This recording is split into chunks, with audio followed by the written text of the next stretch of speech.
There was this crazy story about Eddie Van Halen that was going on in the internet. And you know, I'm a huge Van Halen fan. So I heard about this private party they were going to have through some of the people I knew that were going to be there. And so I went to see Alice Cooper, though, in Nashville at the Ryman Auditorium that night.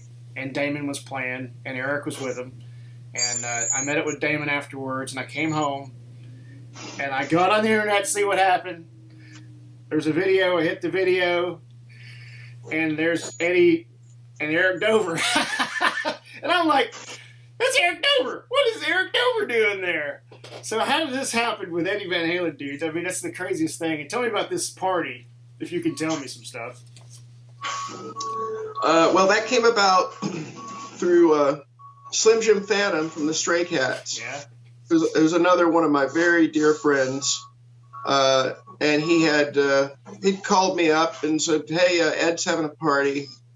They need guys to play." And I think he'd called a few people, Brian Tishy being one of them. Stefan Adika was, I think, there on bass, and asked if we wanted to do it. So I was like, of course.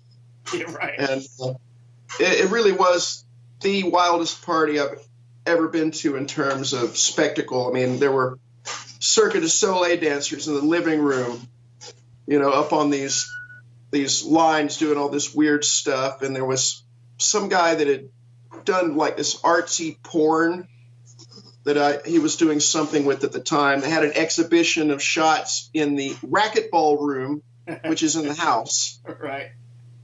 And it was just a who's who of anyone that you could think of was at this party. Wow. And it was like 120 dB just blazing through the canyons, just echoing off of the canyon walls. I mean, it was a lot of fun. I bet. So you were a big fan growing up of Van Halen, right? Oh, absolutely. Yeah, well, we talked about that once when I was out there. Yeah, what was your biggest Van Halen album? Probably Fair Warning. Yeah. I saw that tour in Birmingham when they came through. 81. And that was pretty much the penultimate rock experience to me at the time. I mean, it kind of hard to match it even by today's standards. Right. It was so hairy and wild and just like, you thought the roof was going to cave in. BJCC or where at? BJCC, yes. Yeah. So you're probably what, 10? No, I was, 12? 14, maybe 13, 14. Pretty young. Yeah. Well, I saw that first show there at the BJCC in '84. That was my first Van Halen show. So the Van Halen thing, did you know Eddie before?